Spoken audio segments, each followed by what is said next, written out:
Mateus 8, verso 14 e 15.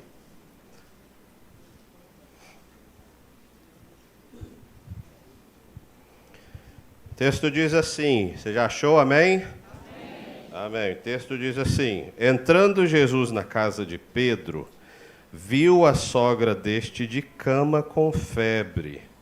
Tomando-a pela mão, a febre a deixou, e ela se levantou e começou a servi-lo. Palavra do Senhor para nós. Pai, trabalha no nosso coração aquilo que o Senhor quer trabalhar através desta palavra, meu Deus. Somos, meu Deus, carentes do Teu poder, da Tua graça e da Tua palavra. Então, ministra ao nosso coração, meu Deus, em nome de Jesus. Amém e amém. Irmãos, a gente precisa falar sobre família, sobre a presença de Jesus na nossa casa. É sabido, irmãos, é notório que o investimento de Satanás e do inferno e desse sistema na família, ele é crescente, ele está acontecendo de forma muito rápida. Há um desejo de destruir mesmo, e você sabe disso, a família tradicional, a família segundo a palavra de Deus. Isso não é novo. Se você está aí pela internet observando o que está acontecendo, você está vendo tudo isso. Mas tudo isso tem a permissão de Deus, amém? Por quê? Porque Deus está dirigindo a história. Então é normal que o iníquo fique ainda mais iníquo. O seu nível de iniquidade aumenta por causa dos tempos que nós estamos vivendo. Então, a coisa tende a apertar um pouco mais, né? Até que isso desemboque aonde? Até que isso desemboque ali na pessoa do anticristo, um líder mundial que será levantado. E a forma, irmãos, de fazer essas coisas, a forma mais fácil, à medida que você vai vendo o tempo passar, vai olhando para a palavra, vai olhando o que está acontecendo, você vai entendendo. Quando a família é destruída, nós temos adultos desnorteados, né? Emocionalmente desnorteados, estruturalmente desnorteados. Nós temos crianças que serão discipuladas pelo sistema, que serão ensinadas pelas coisas. E aí, então, nós temos uma família bagunçada e uma sociedade bagunçada. Porque quando a família se bagunça, a sociedade se bagunça. E quando a sociedade está bagunçada, quando ela não tem mais valores, quando ela não tem mais raiz, quando ela não sabe o certo e o errado, e tanto faz como tanto fez, porque já está tudo ruim mesmo, então a sociedade pode ser empurrada para um lado ou para o outro, que está tudo bem. Então é uma sociedade fácil de ser conduzida e fácil de ser manipulada. E é num cenário como esse que o anticristo chega, que o anticristo aparece. E o anticristo, irmãos, quando você vai fazendo a leitura das coisas, se você parar para pensar, por exemplo, no que foi a pandemia, você consegue enxergar pelo raciocínio humano a importância de um grande líder mundial. O mundo, as pessoas não terão resistência a um grande líder mundial, pelo contrário, as pessoas desejarão esse grande líder mundial por N motivos. Eu posso te dar um exemplo para você pensar no que foi a pandemia. Na pandemia, por exemplo, se ela efetivamente começou lá na China, por aqueles problemas todos, um líder mundial seria importante para que aquela pandemia ficasse retida só lá na China. Então tem que ter uma força, uma voz supranacional, acima de uma nação, para que diga assim: opa, presidente, fecha essa fronteira aí, para que essa doença seja tratada aí e não se espalhe por todo o mundo. Amém? Você está entendendo isso?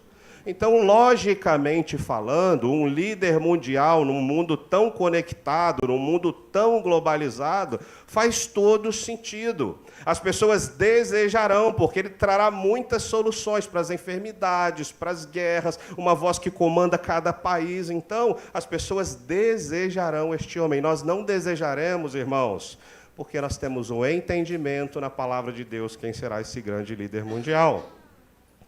Por que eu estou te contando isso, irmãos? Porque todo esse sistema dos últimos tempos, ele está fazendo o seguinte: as forças que se juntam, o satanismo, elas estão todas se juntando, amor, irmãos, a bruxaria, todo esse sistema mundial, que está por trás desse mover todo, eles estão se juntando para fazer o quê? Para fabricar conteúdos de todos os tipos para atingir o nosso lar, irmãos, para atingir a nossa casa, para atingir a nossa família.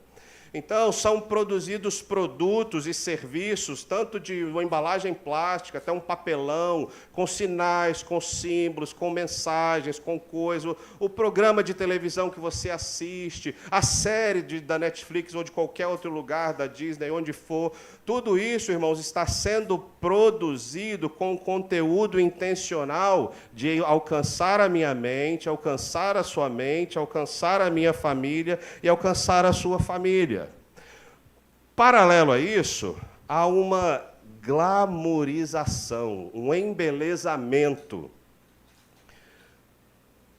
do que antes era negro, do que antes era escuro, do que antes era até vergonhoso. Não sei se vocês se lembram assim das épocas mais antigas, que as pessoas até tinham medo de falar. Se falasse a palavra diabo, o outro fazia assim, nossa, faça a palavra não, meu Deus, não pode nem falar a palavra diabo, né? Hoje em dia, irmão, se você está na internet, você está vendo que ser satanista, e isso não só eu estou dizendo, é o que eles estão pregando, é top.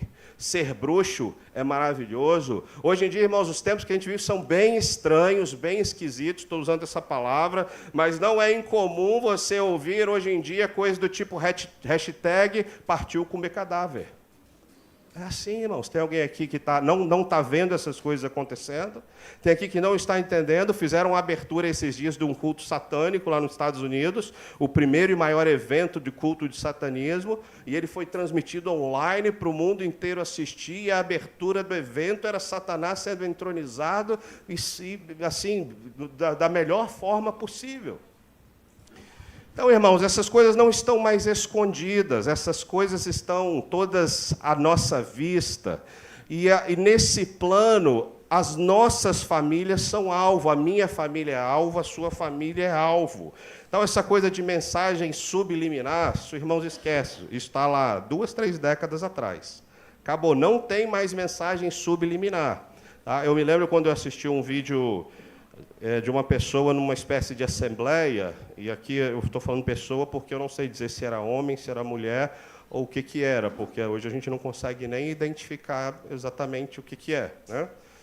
E essa pessoa estava dizendo que eles erraram. Nós erramos, ele estava dizendo isso, nós erramos. Quando as pessoas diziam, vocês querem destruir a família, a gente dizia, não, a gente só quer o nosso espaço. E irmãos, era um auditório cheio, era uma assembleia cheia. E ele reconhecendo, então, nós erramos, porque hoje, quando as pessoas chegam para falar para nós assim, nós queremos destruir vocês querem destruir a nossa família, eles confirmam, sim, é isso mesmo que nós queremos, essa família tradicional, essa família arcaica, sim, é isso mesmo que nós estamos querendo fazer. Eu conversei há pouco tempo com minha filha Amanda, e aí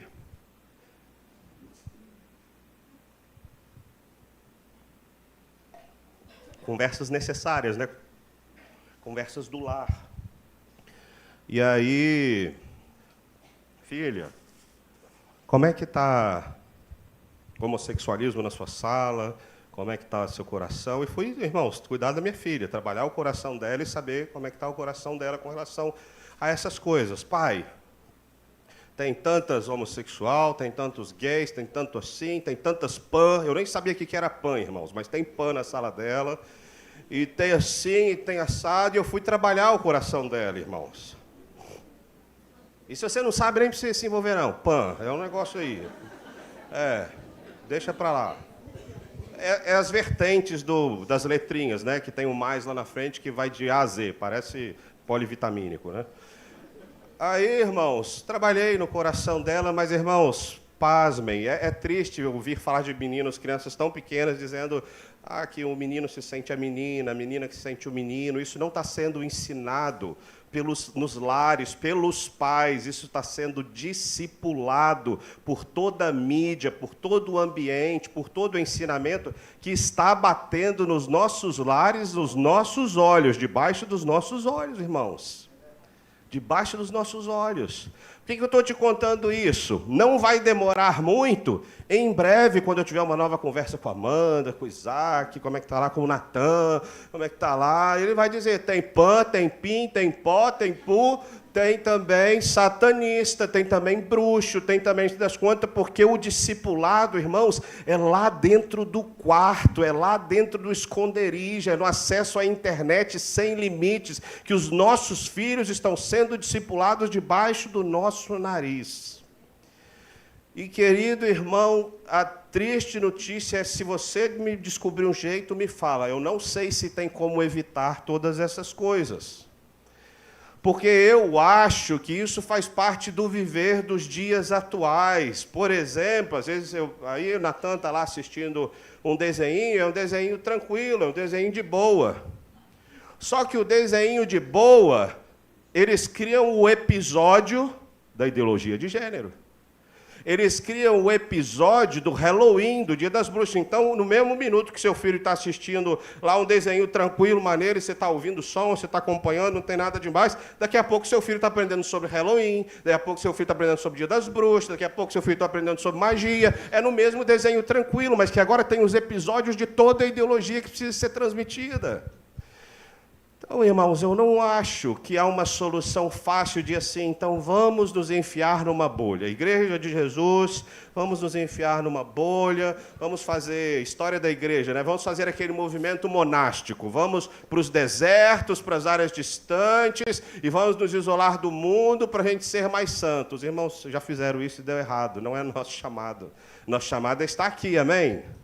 Nosso chamado é estar vivendo essas coisas, amém?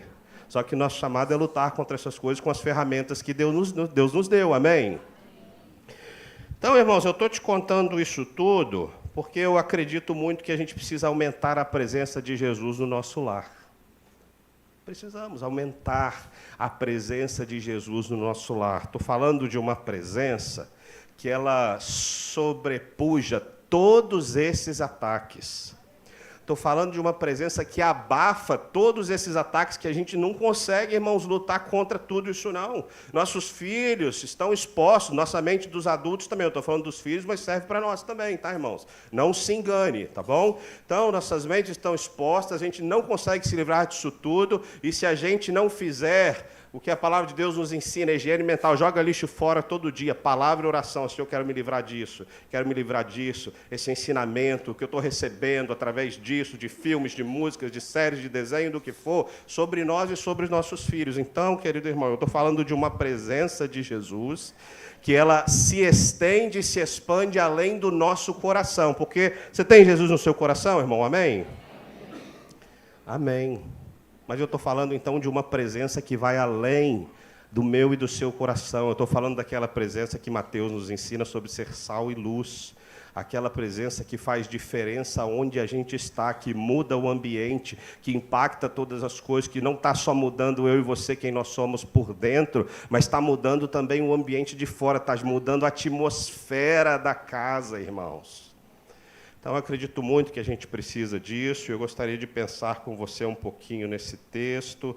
O tema é levando Jesus para casa. E pense nisso não somente com Jesus no seu coração, mas pense nisso com essa ideia de uma presença de Jesus tão expandida que controla todo o ambiente do seu lar. Amém? Amém. Estou meio gripado, irmãos. Jesus me curou essa tarde, eu estava meio febril, só até sair da igreja meio febril, mas Jesus me curou essa tarde, amém? E estou aqui ministrando, aleluia. Nos primeiros 4 capítulos de Mateus, irmãos, o rei é apresentado, as credenciais do rei Jesus é apresentado, é quando mostra, como Mateus mostrando como Jesus nasce, como que acontece aquilo tudo. Aos 2 anos ele tem que fugir com a família para o Egito, e depois de passar um tempo no Egito, quando Herodes morre por causa da perseguição, ia matar os meninos menores de 2 anos, Herodes morre, a família volta, Jesus não volta para a mesma terra, agora volta para Nazaré, e ali Jesus fica em Nazaré, cresce, por isso que ele é chamado de Nazareno, até começar seu ministério. Então, os primeiros 4 capítulos de Mateus é a credencial do rei, é a apresentação do rei Jesus. Dos capítulos 5 a 7, é o Rei Jesus apresentando os princípios do reino, os ensinamentos do reino, como que a gente pode viver, como que a gente precisa viver. Ali é quando o povo começa a se encontrar, sendo possível fazer parte de algo que parecia distante deles, pela visão dos fariseus, pela aquela quantidade de leis que eles tinham que obedecer. E, meu Deus, agora Jesus começa a dizer: bem-aventurados são os pitocós, bem-aventurados são os humildes de coração, bem-aventurados são os pobres de espírito, bem-aventurados são os que choram. E quando Jesus apresenta isso, eles começam a sentir: eu posso fazer parte desse reino aí.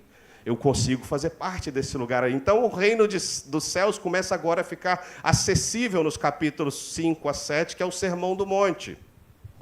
E no capítulo 8, irmãos, o rei Jesus, ele vai mostrar que a sua credencial de rei e os princípios do reino só são funcionais e só têm valor porque esse é um rei cheio de poder. E Jesus começa a demonstrar o seu poder através dos milagres. É assim que o rei demonstra o seu poder na terra. Ele começa a mostrar os seus milagres. Então, os milagres de Jesus são sermões colocados em prática. Isso é que são milagres. Não apenas os milagres em si, porque nós sabemos que Satanás tem um nível de autoridade, está na palavra de Deus, para executar alguns milagres. Mas os milagres de Jesus, combinado ao seu caráter, combinado à sua vida piedosa, mostram que ele é o rei, que ele é o Cristo, que ele é o Messias prometido e que ele é o Senhor do universo. Amém? Aleluia. Então é sábado, irmãos. Nós estamos no sábado. Jesus está saindo da sinagoga, e está saindo com ele Pedro, André, Tiago e João. Sábado é dia de estar na sinagoga, e Pedro leva Jesus para sua casa. Quero te lembrar que a casa de Pedro é uma base para Jesus, é uma base do ministério de Jesus que fica em Cafarnaum. Então, Pedro leva Jesus para essa casa e leva os outros discípulos juntos, mas há um problema nesse lar, queridos irmãos, algo que não está em ordem, algo desfuncional nessa casa, que é a enfermidade da sogra de Pedro. Então, a palavra original para febre que é mencionada nesse texto no grego é queimar, ou seja, é um tipo de enfermidade, é um tipo de febre que está queimando, ela está queimando em febre a sogra de Pedro. Os estudiosos, inclusive, sugerem, irmãos, que possivelmente uma das possibilidades é que ela estava com malária, porque era uma doença comum daquela época, uma doença daquela parte daquela região, então é uma das possibilidades que ela tivesse com malária. E malária, como nos dias de hoje mata, naquela época matava muito mais. Então era algo grave naquele lar. A despeito de ter algo grave, irmãos, Jesus chegou naquele local. A despeito de ter um problema grave naquela família, Jesus entrou naquela casa. A despeito de ter um problema sério naquela casa, Pedro trouxe Jesus para o seio daquela família. Eu quero contar com você agora, e participe comigo, o que acontece quando nós levamos Jesus para a nossa casa, querido irmão. Primeira coisa que acontece quando nós expandimos essa presença, quando nós levamos Jesus para a nossa casa, é que ele vê o que se passa nesse lugar. O texto diz assim no verso 15, entrando Jesus na casa de Pedro, viu a sogra de cama com febre. Irmão, se tem algo que nós precisamos aprender com Jesus, é sobre o seu olhar, é como Jesus vê as situações difíceis, é como Jesus passa pelas situações. Jesus não é cego, irmãos, mas Jesus cura cegos. Jesus não tem visão embaçada, mas ele cura aqueles de visão turva, que veem homens como árvores. Jesus não tem olhar frio, mas o olhar de Jesus é amoroso, não é indiferente, é cheio de compaixão. E como nós precisamos, irmãos, aprender a olhar as situações, especialmente as situações difíceis, com o olhar de Jesus, que é muito diferente do olhar que nós enxergamos geralmente. Eu não sei, querido irmão, se você já teve alguém na sua casa, e tem pessoas que são assim, né? Você leva para sua casa ou para o seu escritório, ou você traz para perto de você, não importa onde, mas você já viu aquelas pessoas que fazem assim, ó?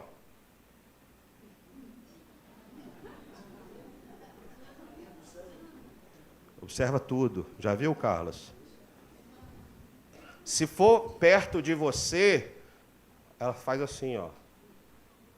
E se você der a volta para sair, ela também fica olhando, indo embora. Eu não sei nem, irmãos, dizer se isso está certo ou se está errado. Eu não sei se é porque a pessoa é detalhista. Eu não quero entrar no mérito aqui de que se é bom ou mau comportamento, porque o que vai definir se é bom ou mau comportamento é o que esse olhar gera no seu coração, amém? Se esse olhar gera no seu coração inveja, ciúme, sei lá o quê, sei lá o quê, sei lá o quê, é pecado. Se esse olhar que você faz aí, que eu não faço, irmãos, eu não sei por que é isso, não sei se é toque, eu não sei o que é não, mas eu não faço, eu não sei qual o motivo. Mas se você faz isso, é só você sondar o seu coração para saber se isso é certo ou errado, porque não cabe a mim definir isso aqui agora. Mas o que eu quero dizer, querido irmão, é que Jesus não perde tempo com detalhes. Ele olha exatamente para o que a sua família precisa, ele olha exatamente para o problema da sua casa. Ele não fica, apesar da visão total, panorâmica, a visão do todo, a visão completa, ela é importante para nós e Jesus tem ela toda, irmãos. Jesus não tem esse negócio dos detalhes, não. Jesus tem a visão completa, mas ele gasta tempo para olhar o que realmente importa para aquela casa, o que realmente importa para a sua vida, o que realmente importa para o seu lar. Amém? Participe comigo. Eu não tenho dúvida, irmãos, que não está escrito, mas a gente está imaginando a cena. Eu não tenho dúvida que a esposa de Pedro estava aflita. Eu não tenho dúvida que ela estava... O texto não conta se a sogra de Pedro estava enferma 1 dia, 2 dias, 3 dias, 4... Nós não sabemos, irmãos. O fato é que ela está queimando em febre. Não sei se era um quadro evolutivo. A gente não sabe muitos detalhes disso, não, irmão. A gente só sabe que ela estava mal. Estava ruim. Então, a filha, com certeza, estava aflita, atônita. O esposo de Pedro, eu não sei se estava aflito por causa da sogra, por ver a filha daquele jeito, não sei, não vamos saber isso, mas tenho certeza que Pedro também estava. Né? André, que mora naquela casa, André, irmão de Pedro, também fazia parte daquele cenário, estava aflito. Então, irmãos, há um ambiente de aflição. E aqui eu já quero até deixar uma mensagem para os maridos. Maridos, se a sua mulher estiver aflita por alguma coisa... Se ela é aquela que edifica a sua casa, maridos e filhos, já tratem logo de ser instrumentos de Deus para começar a orar por ela, começar a abençoar ela, porque mulher desestabilizada em casa, preocupada em casa, destabiliza a casa toda, amém? Não é verdade? Então começa a orar, vem cá, meu amor, vamos conversar, deixa eu abençoar a sua vida, deixa eu cuidar de você, estabiliza logo essa mulher, porque todo mundo vai sofrer se você não cuidar disso. Não é verdade? Isso. Então, irmãos, a despeito de todo esse distúrbio no cenário inteiro, todo mundo preocupado, todo mundo ali fora de lugar, as coisas desordenadas na casa, Jesus, irmãos, está olhando para o que realmente importa e é sarando a sogra de Pedro, que todos aqueles outros problemas, todas as inquietações serão resolvidas e sanadas em nome de Jesus. Irmãos, tudo começa pelo olhar. Tudo começa pelo olhar.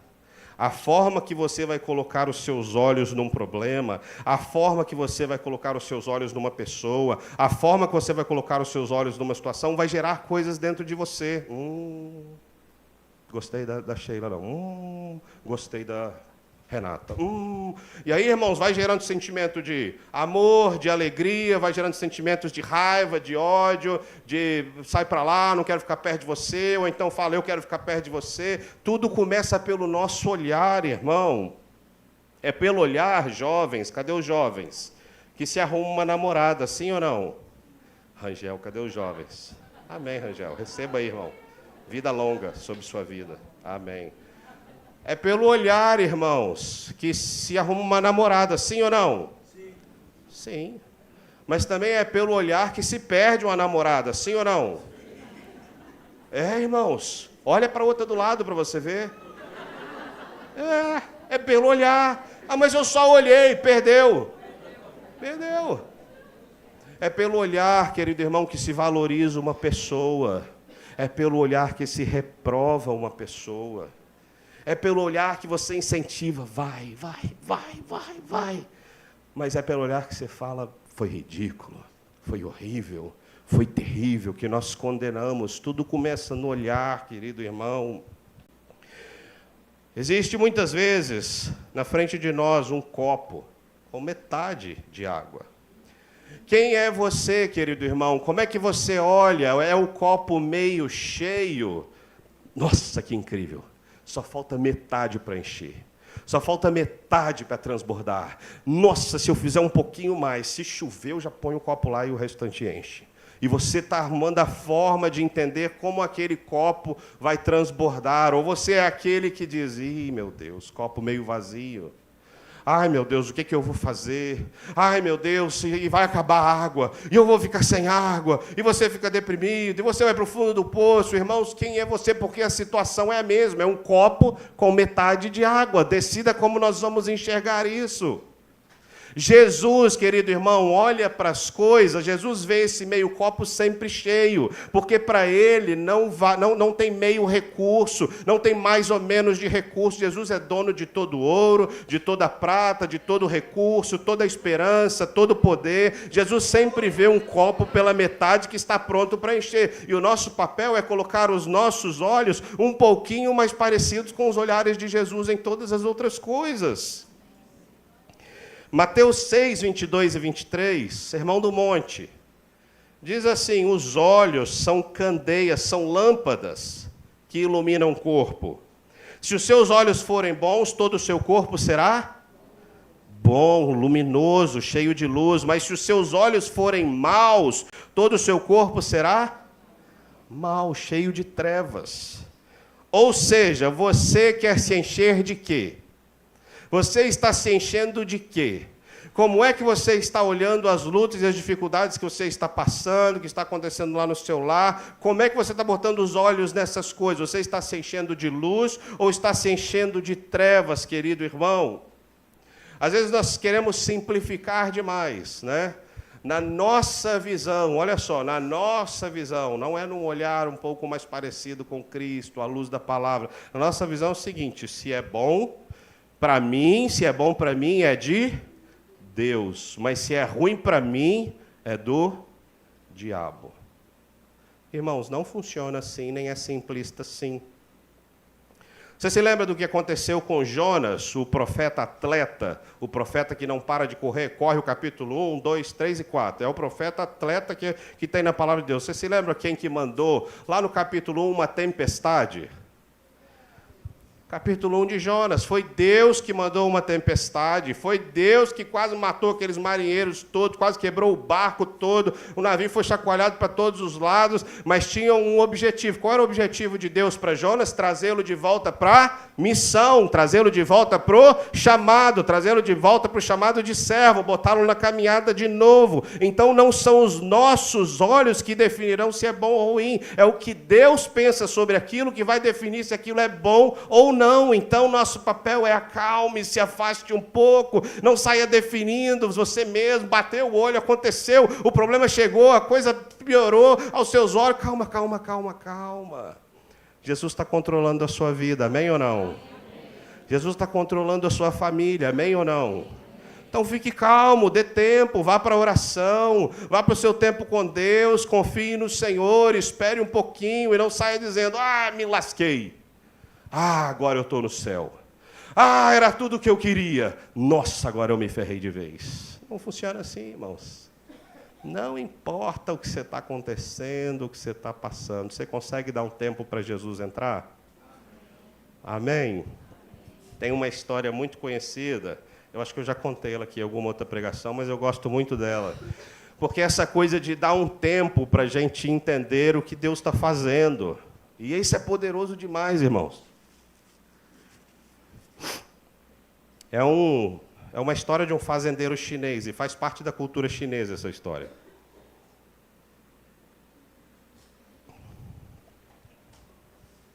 O fazendeiro chinês, ele tinha um filho, e o filho estava cuidando dos cavalos. E aí, um belo dia que ele está cuidando, chega correndo um cavalo selvagem, se junta aos outros cavalos. O fazendeiro, o vizinho, vendo aquilo lá, foi lá e disse, grande sorte, ótima sorte. Você ganhou um cavalo novo, um cavalo selvagem, um cavalo lindo. E aí o dono daquela fazenda disse assim, o que entendo eu de boa sorte ou de má sorte? Não entendo nada. E aí passou, aquele amigo dele vai embora, o tempo passa, daqui a pouco o cavalo selvagem vai embora da fazenda e carrega todos os outros cavalos juntos do fazendeiro. Tudo embora. E aí, Chega o vizinho, né? Vai lá de novo no fazendeiro e fala: ih, rapaz, não era boa sorte, era má sorte. Então, deu problema aí para o senhor. E aí ele diz assim: o que entendo eu de má sorte e boa sorte? Nada entendo sobre isso.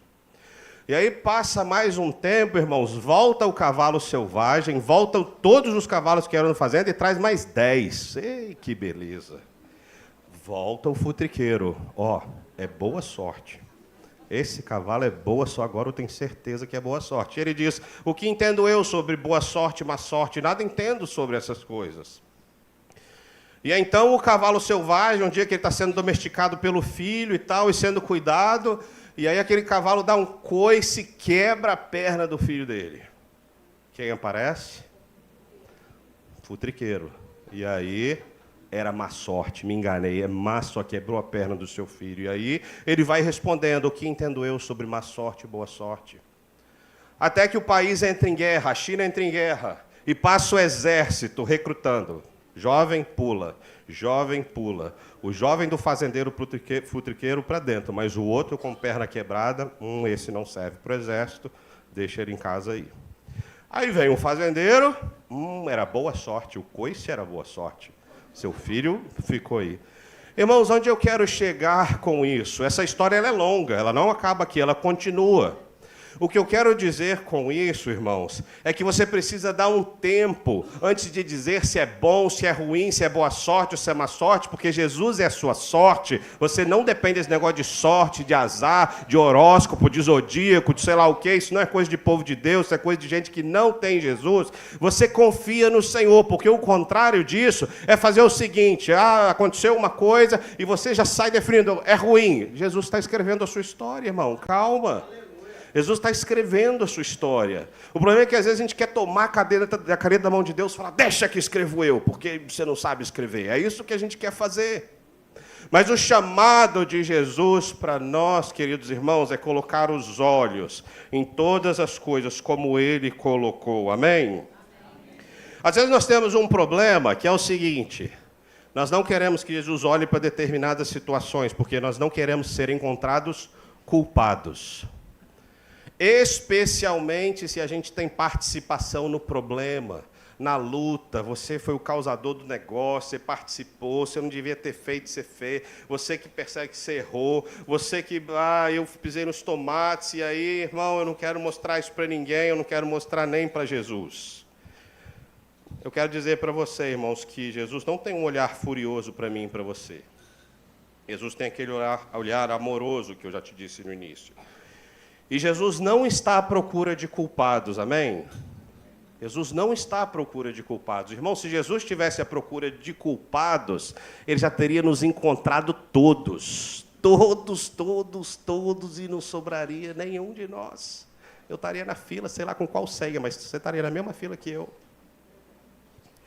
Então, irmãos, é pela graça, é pela misericórdia. Jesus não está olhando para você procurando defeitos, mas Ele está olhando, olha como é os olhos do nosso Senhor para mim e para você. Diz assim a palavra de Deus: pois os olhos do Senhor estão atentos sobre toda a terra. Para quê? Os olhos do Senhor estão atentos, irmãos, sobre toda a terra. Para quê? Para fortalecer aqueles que lhe dedicam totalmente o coração. Os olhos do Senhor estão sobre você para fortalecer você, para cuidar de você, para abençoar você. É assim que os olhos de Jesus estão postos sobre nós, irmãos. Não é olhar de julgamento. Por mais que você tenha cometido um erro, por mais que você tenha cometido uma falha, essas coisas são indiferentes para Jesus. Indiferentes. Você já imaginou Jesus perguntando assim: ô Pedro, você cuidou da sua sogra direito para ver se eu encontro o culpado aqui, por que ela está toda passando mal, toda esquisita? Não é assim que Jesus trabalha, irmãos. Ele está indiferente a esses motivos que estão ao redor, aos detalhes, para resolver o meu e o seu problema. O olhar de Jesus, irmãos, ele é acolhedor, ele é compreensivo, ele é cheio de misericórdia. Quero contar aquela história rapidamente para você, de Jesus no seu ministério, e os irmãos estão achando que Jesus está doido. Jesus está falando que ele é o Messias, que história é essa? E vão os irmãos de Jesus, carregam a mãe de Jesus junto, e eles chegam lá numa casa, e aí não dá nem para chegar em Jesus, porque Jesus está com a multidão ensinando, e Jesus está trabalhando o coração daquelas pessoas ao seu redor para abraçá-los como família de Cristo, como filhos de Deus. É isso que Jesus está fazendo. E aí chega um recado: Jesus, sua mãe e seus irmãos estão querendo falar com você, estão lá fora. E o texto diz assim: Jesus olhou, ó Jesus vendo, para todos aqueles que estavam ao seu redor, e acolhe todos eles como família, dizendo: minha família, minha mãe, meu irmão e minha irmã são aqueles que fazem a vontade de Deus. É o olhar acolhedor de Jesus para dizer que eu e você podemos fazer parte da família de Deus. O olhar de Jesus, querido irmão, para mim e para você, e para as nossas lutas, para as nossas dificuldades, é um olhar cheio e repleto de amor. E é aquele amor constrangedor, é o amor ágape que o pastor Valteci disse aqui agorinha. Quer ver aquela história incrível de Pedro? Jesus está nos últimos dias do ministério dele, antes de ser entregue para ser preso, para ser açoitado, para ser crucificado. E Jesus chega para Pedro e fala assim: Pedro, você vai me trair 3 vezes. Pedro, jamais, eu morro pelo Senhor, eu morro contigo, mas eu não vou me negar, não. Você vai me negar, Pedro, 3 vezes. Não, Senhor, não vou. E aí você conhece a história. Na 3ª vez que Pedro nega, o texto, a palavra de Deus diz assim: Jesus voltou-se e olhou diretamente para Pedro. Diretamente. Jesus não tirou o olho de Pedro. Jesus voltou-se, virou-se e não parou de olhar Pedro. Qual olhar foi esse de Jesus para Pedro, querido irmão? Isso é maravilhoso, isso é incrível, isso é poderoso. Jesus olhou diretamente, não havia barreiras entre Jesus e Pedro. E o texto fala que Pedro saiu dali e chorou amargamente, porque ele se lembrou das palavras de Jesus. Irmãos, eu creio que Pedro foi amado até o âmago do seu ser. Sabe por que eu creio nisso, querido irmãos? Porque Jesus já havia dito para ele que você vai me negar. Não faz sentido Jesus olhar agora reprovando Pedro. Não faz sentido agora Jesus dar aquele olhar que fulmina. Mas agora, naquele olhar direto de Jesus, Pedro está sentindo o amor total de alguém indigno, de alguém que não merecia ser amado como foi amado. E Jesus vê aquele olhar poderoso que nada pode interferir. E ele se sente totalmente amado, tanto que quando depois Jesus vai restaurar todas as coisas, o assunto de Jesus com Pedro é: Pedro, tu me amas. Pedro, tu me amas. Irmão, não interessa se você tem parte de erro, parte de falha, se a situação que sua família está passando foi culpa sua, se você não devia ter feito, se foi errado, se eu fiz tanta besteira. Jesus não está preocupado com os detalhes, Ele conhece a dor do seu lar e Ele está olhando para você cheio de amor, amor imerecido, amor ágape, amor que não quer nada em troca, amor está dizendo assim: ó, filho, eu te amo. É isso que Ele fez com Pedro. E isso é para mim e para você nessa noite. Qual é, irmãos, o desafio para nós? É pedir Jesus para nos permitir enxergar como Ele enxerga. É entender os ataques que nossas famílias estão passando, é entender o que está entrando dentro dos nossos lares, é colocar os nossos olhos nas coisas como Jesus coloca os seus olhos sobre os problemas e sobre as situações, é entender que tem coisas mexendo com a estrutura do nosso lar, é entender que tem coisas acontecendo na nossa casa e que a gente precisa colocar os olhos espirituais nessas coisas, sabendo que Jesus é aquele que vê todas elas. Então vamos expandir a presença de Jesus no lar, vamos aumentar a presença de Jesus no lar, vamos ser intencionais, vamos colocar louvor, vamos ter período de oração, vamos ter período de crescimento, vamos ter período de boas conversas e vamos tirar tudo aquilo que tem consumido o nosso tempo de qualidade como povo de Deus e como família do Senhor Jesus. Amém? Então, irmãos, vamos fazer como Pedro e trazer Jesus para o nosso lar, para as nossas células. Irmãos, tem uma coisa incrível, os anfitriões. Cadê os anfitriões aqui de célula? Levanta a mão para eu te ver. Isso. Irmãos, vocês são privilegiados, e eu estou nessa lista dos privilegiados. Toda semana tem um povo de Deus orando na sua casa, cultuando na sua casa, pode batalhar na sua casa, pode ter estratégias de Deus na sua casa. Toda semana a sua casa é celeiro de bênção, lugar de transformação. Para o seu lar ser transformado, você é um privilegiado, e eu também sou, e eu estou louvando a Deus por isso, porque eu amo receber minha célula na minha casa. Lá, estou vendo meu líder lá, Abner, faz assim, Abner. Olha lá, ó, meu líder de célula lá, ó. Isso, já vi aqui. Dani e Gessé estão sempre aqui, ó. Povo de Deus aqui, sempre desse lado. Então, o restante, Diana está no cantinho de lá, Taninha eu não vi. Povo de Deus, povo da minha célula. Então, irmãos, aproveite essa semana para orar e abençoar e, durante a célula, expandir a presença de Deus nos lares. Amém? Na sua casa, na casa que você congrega na célula, onde você estiver, na casa de paz, vamos expandir a presença de Deus. Amém? Segunda lição para nós, quando nós levamos Jesus para casa, irmãos, ele age. Ele age diante do que ele vê. De que adiantaria, Edna?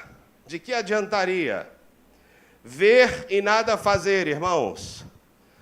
Ver e nada fazer só é aceitável quando a gente não tem recursos. Então você vê alguma coisa e você não tem o que fazer, você não tem recurso, você não tem entendimento, você não tem conhecimento, então você não pode fazer nada. Isso sim é aceitável.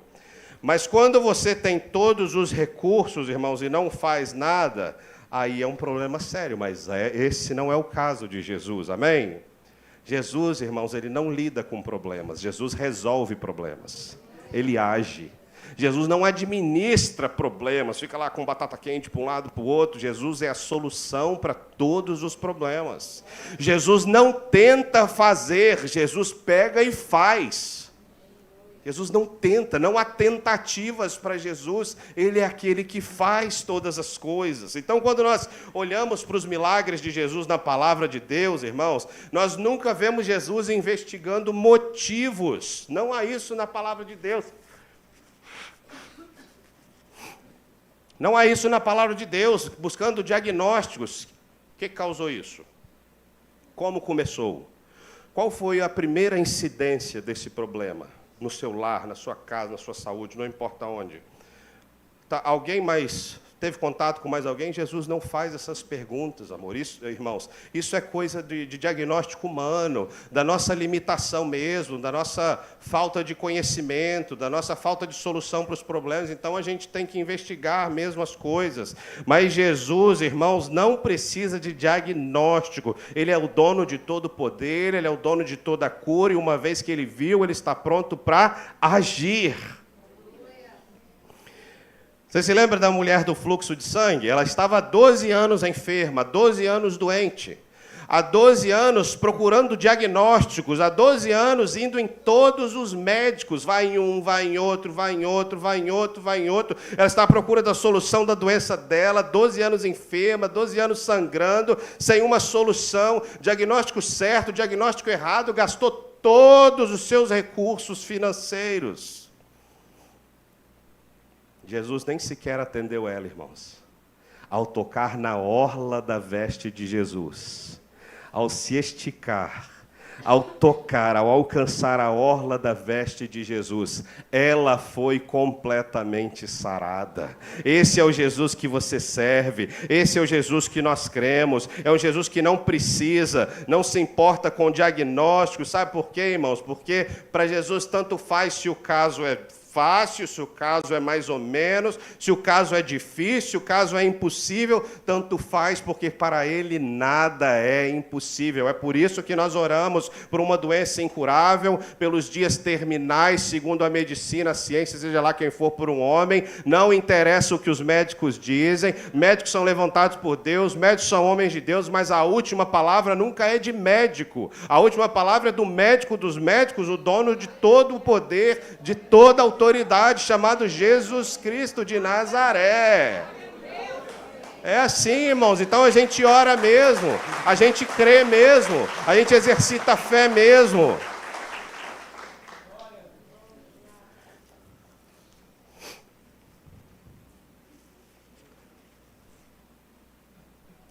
O que precisa haver, irmãos, para que Jesus possa agir, só precisa de uma coisa, irmãos, que é chamada fé. Sem fé é impossível agradar a Deus. Plataforma de milagre, fé.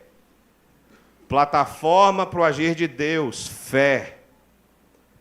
Fé é a certeza das coisas que se esperam, a convicção dos fatos que nós não podemos ver. Eu tenho certeza que Deus vai fazer, eu já vejo a cura, eu já vejo o milagre, eu já vejo minha família transformada, eu já vejo meu casamento restaurado, eu já vejo meu filho saindo das drogas, eu já vejo,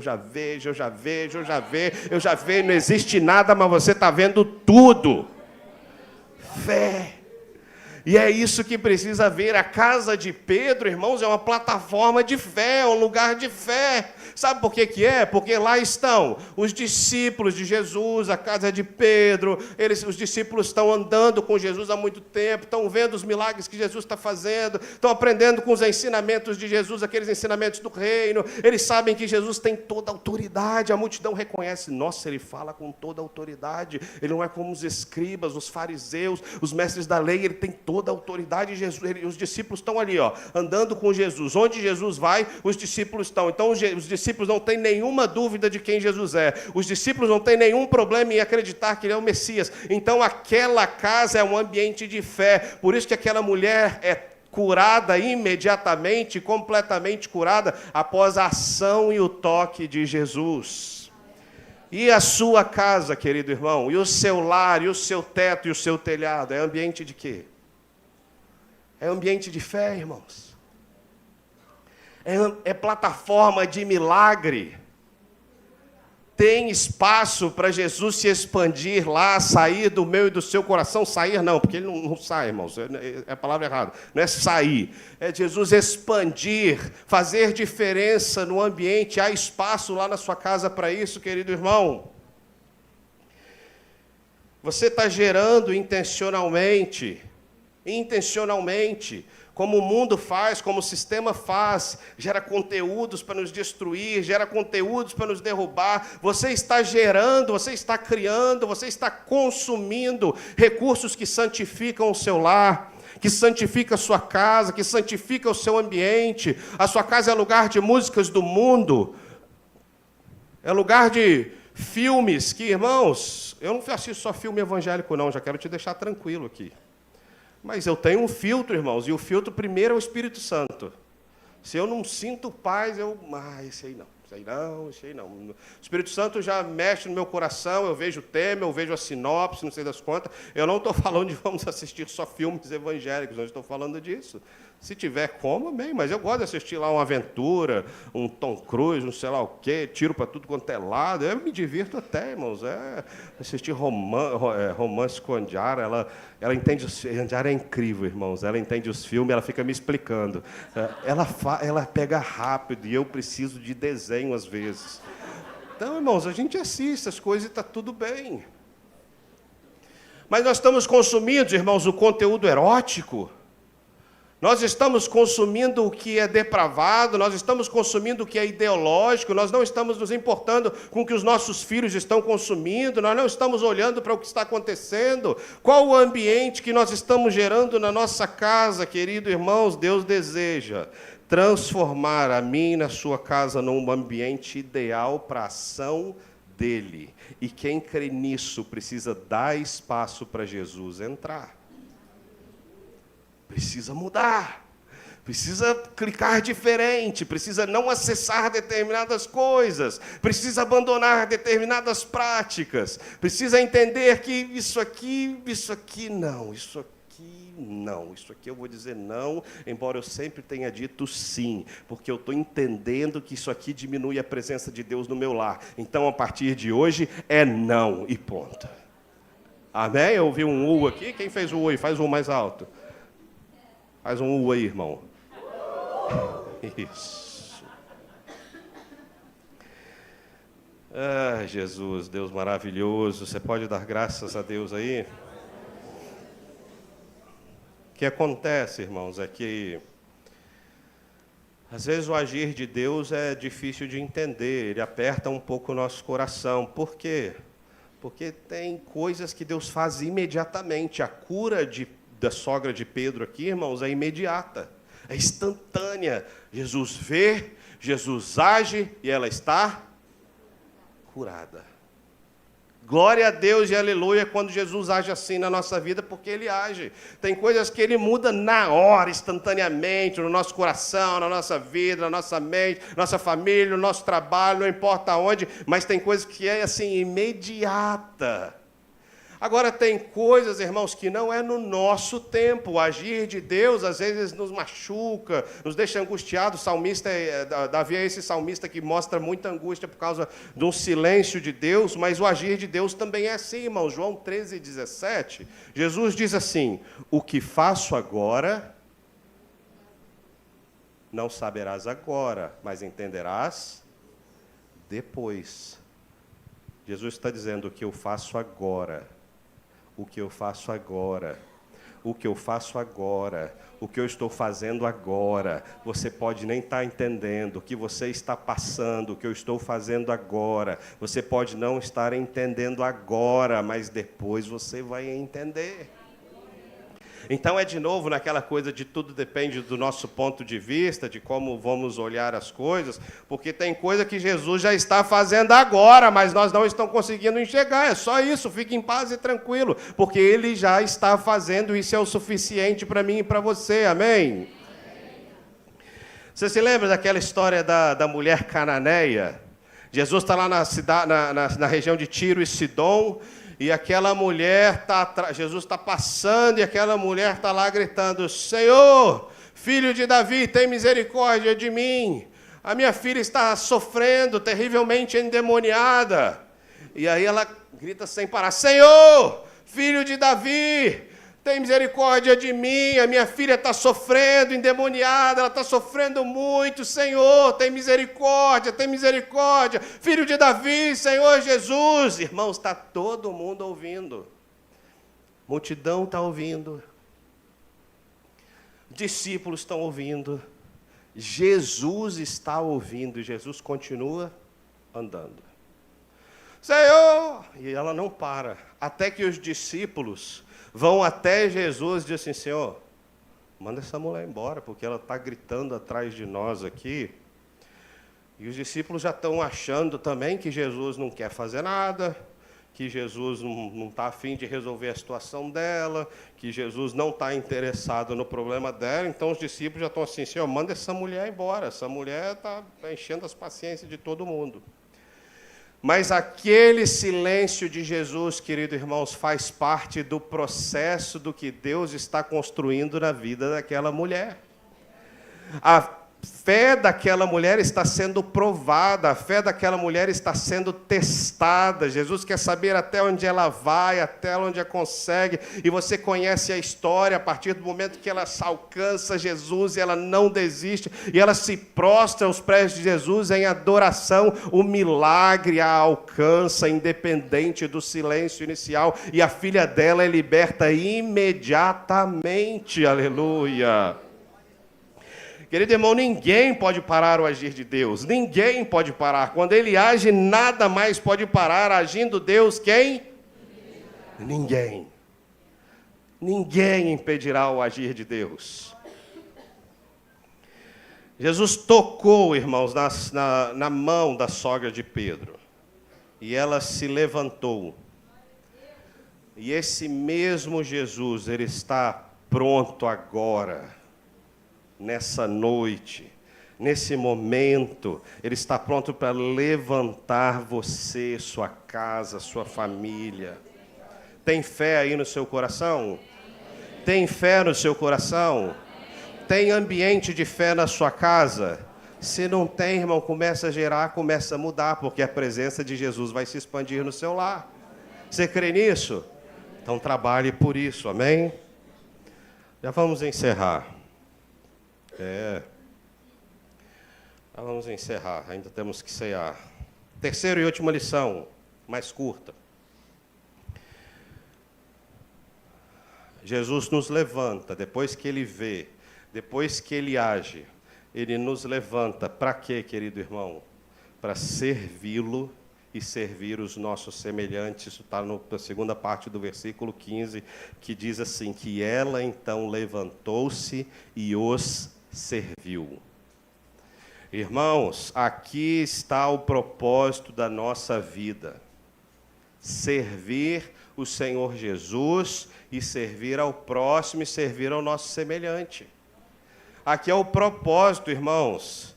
Esse é o sentido da nossa história. É Jesus agora, irmão, que fortalece a mim e a você. É Ele que nos levanta, nos tira de todo o ambiente de prostração que a gente estava anteriormente, nos coloca de pé, mas é para voltar a Ele, servi-lo e servir o reino dEle. É assim que Jesus trabalha. Então, nos 2 versículos que nós lemos, desse texto pequenininho, nós temos 2 cenários completamente diferentes. Enquanto no versículo 14, há uma mulher prostrada, há uma mulher queimando em febre, há uma mulher fraca em seu corpo, e você sabe que febre alta derruba qualquer um, mais ou menos qualquer um. Eu com febrinha mais ou menos eu fico prostrado. Tem gente que... Hã? Nem precisa ser tão alta, né? Pois é. Minha esposa, vou falar de você de novo, tá, amor? Minha esposa de febre liga para as amigas e sobe o Monte Everest, irmãos. Eu de febre, eu fico com dificuldade de escovar os dentes. Mas aí, irmãos, então ela está ali prostrada, com todo o seu corpo dolorido, com sua saúde comprometida, ninguém sabe se ela vive mais ou não vive, a família está toda problemática, ela não tem utilidade, ela está dando trabalho para todo mundo no verso 14, mas no verso 15 ela está de pé, a cura dela é completa, ela tem toda a utilidade, ela está forte, ela imediatamente começa a servir Jesus e a todos que estão naquela casa. No versículo 14, o ambiente ainda é de pânico, a filha dessa mulher, da sogra de Pedro, ela está atônita, ela está preocupada, Pedro está com aquela preocupação, André não sabe o que fazer, Pedro e João que vieram de gaiato estão ali sobrando no ambiente, mas no versículo 15, irmãos, aquela casa está completamente restabelecida, a sogra não está somente de pé, mas a casa está de pé, a ordem voltou, a alegria voltou, a esperança no lar voltou, os pássaros voltaram a cantar nas janelas, querido irmão, e um novo cântico pode ser entoado nesse lar mais uma vez, porque Jesus venceu, agora a mesa pode ser posta, agora podemos estar com Jesus numa refeição novamente, agora estamos com Ele, porque Jesus reestruturou e restaurou toda aquela casa, aleluia, aleluia. Vamos ficar de pé. Irmão, Jesus veio para servir. Ele é o nosso maior exemplo de servo.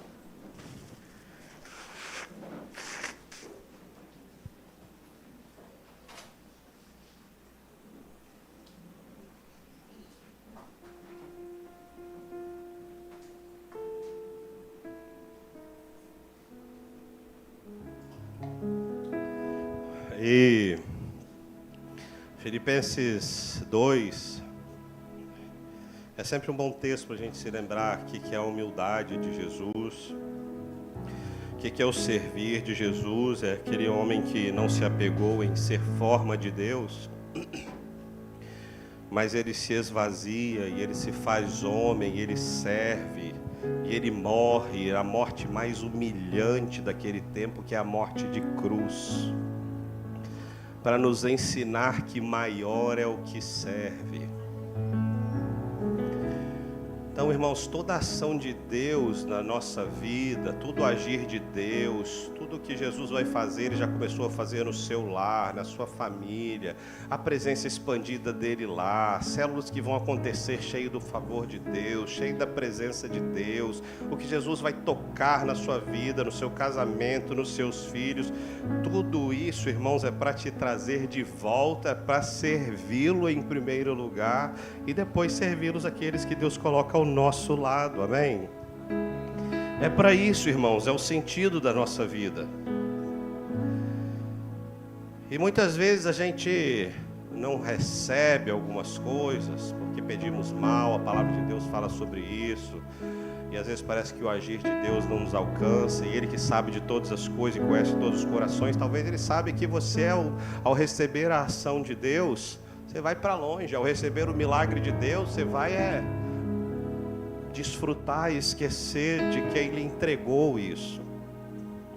Mas eu nem creio muito por aí, para te falar a verdade. Não é que eu não creio, eu não acho que é a forma principal de Deus trabalhar. Eu acredito que Deus, irmãos, na sua bondade, no seu amor, na sua misericórdia, aquele que age na sua vida e te dá presentes incríveis, mesmo que você decida nem voltar. Porque esse é o amor ágape, esse é o amor verdadeiro.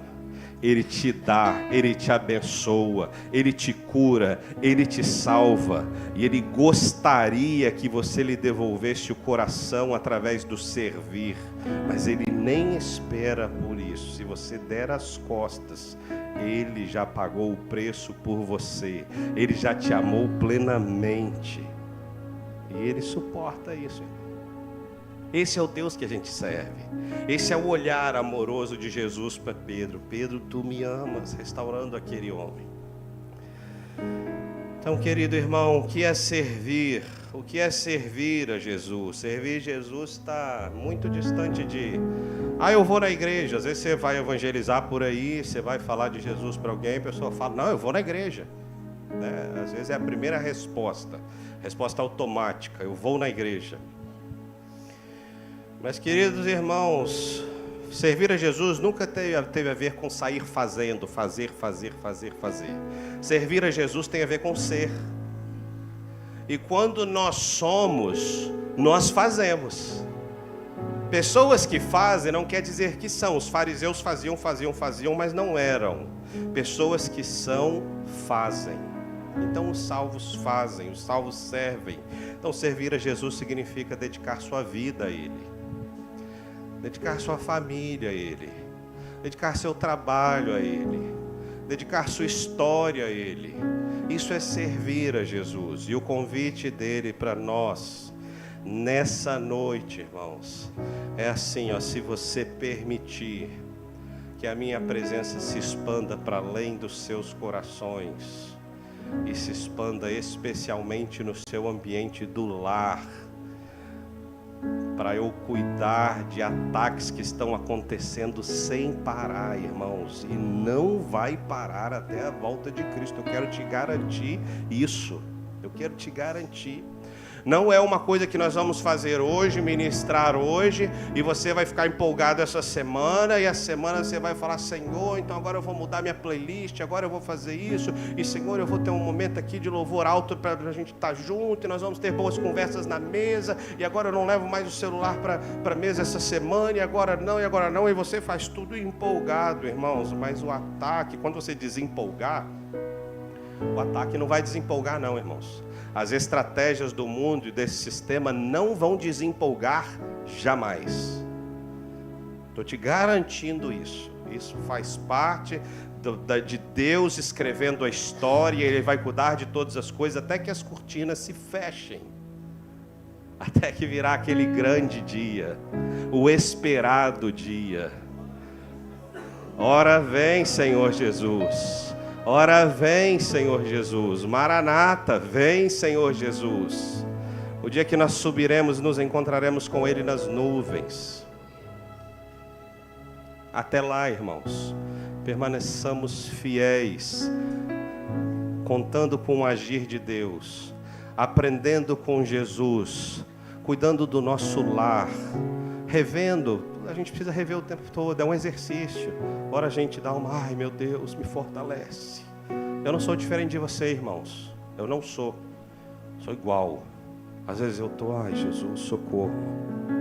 Socorro, socorro, socorro, socorro, socorro, socorro, socorro, socorro. Jesus, socorro, Jesus, socorro. Irmãos, Ele me socorre. Ele me socorre. Mas Ele também socorre você, e sua casa, e seu lar, e seus problemas, e o casamento, e os filhos, e o futuro. Ai, meu Deus, o que vai ser do futuro dos meus filhos? Irmãos, eu penso nisso o tempo todo. Senhor, o negócio está azedão. Imagina o futuro dos meus 3 filhos, sei lá, profissionalmente falando. As coisas estão mudando tão rápido, tão rápido, tão rápido. O menino começa a estudar o curso técnico de 1 ano. Quando ele termina e recebe o diploma, a profissão não existe mais. A inteligência artificial já substituiu. É o mundo, irmãos, que nós estamos vivendo. Mas o Senhor, eu quero tirar a preocupação do seu coração. Eu quero dizer o que está acontecendo. O Senhor tem um lugar guardado para mim e para você. O Senhor é fiel e Ele tem um compromisso de cuidar daqueles que lhe são fiéis, dos servos, daqueles que entendem a ação de Deus, entendem o cuidado de Deus e passam a cuidar das coisas de Deus para que Deus cuide das nossas coisas. Então, humanamente falando, eu tenho as apreensões de paz, futuro, profissão, essas coisas. Humanamente eu tenho, irmãos. Muda tanto. Fala, meu Deus, como é que você educa os filhos por qual caminho? Dependência total de Jesus. Total. Amém? Queria fazer um convite para você. Nós vamos rapidinho agora, no período de ceia. Mas antes eu quero perguntar se tem alguém aqui nessa noite que entendeu que dá para melhorar e você precisa de uma oração específica para que a presença de Jesus no seu lar se expanda. E você quer esse Jesus ali não só dentro do seu coração, mas mudando o ambiente da sua casa. O ambiente da sua casa, a atmosfera do seu lar precisa ser mudada, alterada. Eu quero convidar você para vir aqui à frente rapidinho. Nós já vamos, vem aqui, eu quero só abençoar você, orar pela sua vida, pela sua casa. Vem cá rapidinho, já tem uma corajosa aqui, já tem outros chegando ali, vem para cá, vem rápido, não demore, nós não vamos demorar muito mais, vem cá. Aleluia, aleluia, aleluia, aleluia. Isso, vem cá.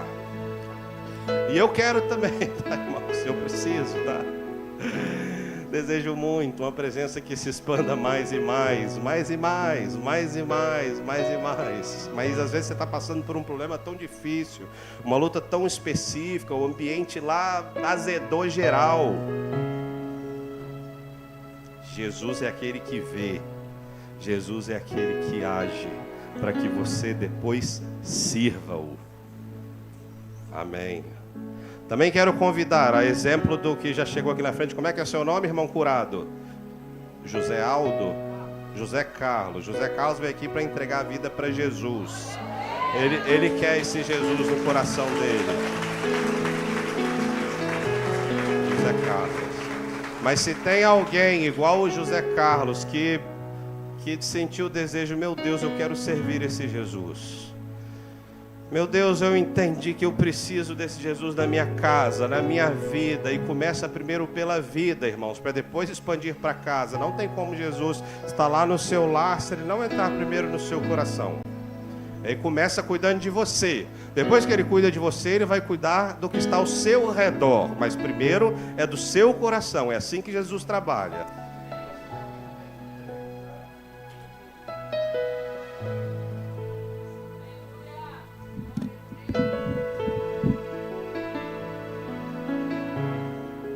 Além do José Aldo, José Carlos, eu sou ótimo com nomes. José Carlos, tem alguém mais entregando sua vida a Jesus? Levante a mão aqui só para... aqui tem uma família aqui na minha frente. Ei, coisa maravilhosa, hein? Dá um abraço neles aí, ó. Dá um abraço nos dois. Dá um abraço nesses dois. Isso, tem aqui. Tem mais um aqui?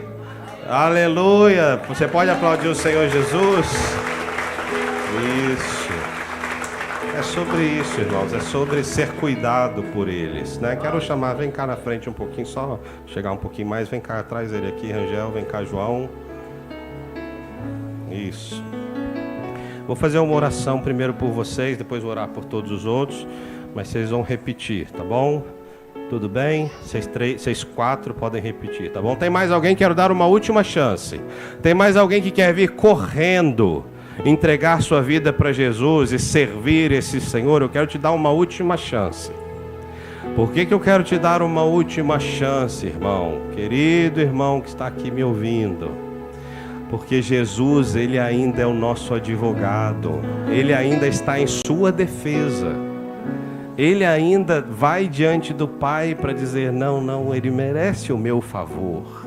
Porque Ele me aceitou. Haverá o dia do juízo, mas hoje Ele ainda é o seu advogado. Então, se você entendeu isso, se você não quer aproveitar a última chance, eu estou dando o último segundo para você. Vem para cá correndo rapidinho que nós já vamos orar. Tem mais alguém? Mais alguém? Mais alguém? Jesus está olhando com um olhar de amor, de compaixão, de misericórdia. Ele não está olhando com um olhar de julgamento. Ele está olhando, amando você plena e completamente. Plena e completamente. Amém. Vocês podem repetir comigo assim: Senhor Jesus, obrigado. Obrigado, porque Tu és o meu Senhor e o meu Salvador. Eu quero entregar meu coração agora, nesse momento, para que o Senhor governe a minha vida. Faz morada em mim, Jesus. Habita no meu coração. Eu te entrego tudo o que sou, tudo o que tenho, para servi-lo, para amá-lo, para fazer com o meu coração, para ser quem Tu queres que eu seja. Em nome de Jesus. Amém. Quero abençoar, Senhor, os Teus filhos que hoje concretizam o dia que o Senhor os escolheu. Obrigado, Jesus, por isso. Nós queremos abençoar por tão grande salvação, porque essa é uma noite de milagres. Não só, Senhor, milagres físicos, mas milagre do coração, Senhor. Corações que se convertem, corações, Senhor, que se entregam a Ti. Meu Deus, não há milagre maior do que esse, Jesus.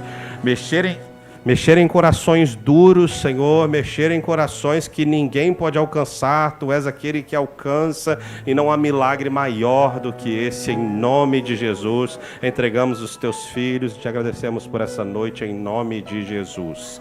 Amém. Pai, também queremos abençoar todos esses irmãos que vieram aqui na frente e eles entenderam que algo precisa mudar no ambiente, no lar, na atmosfera da casa, na forma de fazer as coisas, na forma de exercer o nosso chamado de sermos pai filhos do Senhor, e eles entenderam que há algo que não pode permanecer igual, Senhor.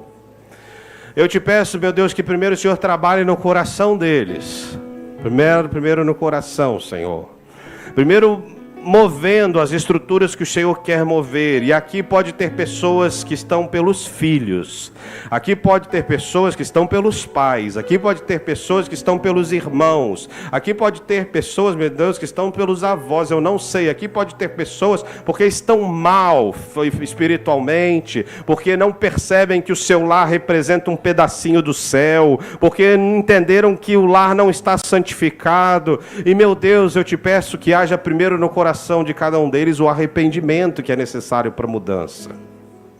Arrependimento que traz aquela tristeza de que eu preciso mudar, de que eu preciso fazer, é o impulso, é o arrependimento. Então, Senhor, nós pedimos perdão ao Senhor e começamos a mudar a história, e começamos a nos posicionar, e eu quero abençoar agora em nome de Jesus o lar de todos esses irmãos. Não importa qual é a causa, Senhor, o Senhor não está preocupado com o diagnóstico de ninguém aqui agora, porque o Senhor é plenamente capaz de exercer o Teu milagre, a Tua cura, o Teu poder é capaz de alcançar e pode mudar coisas agora, nessa noite, e aquilo que o Senhor tem para entregar para pessoas nessa noite agora, nós liberamos sobre eles em nome de Jesus.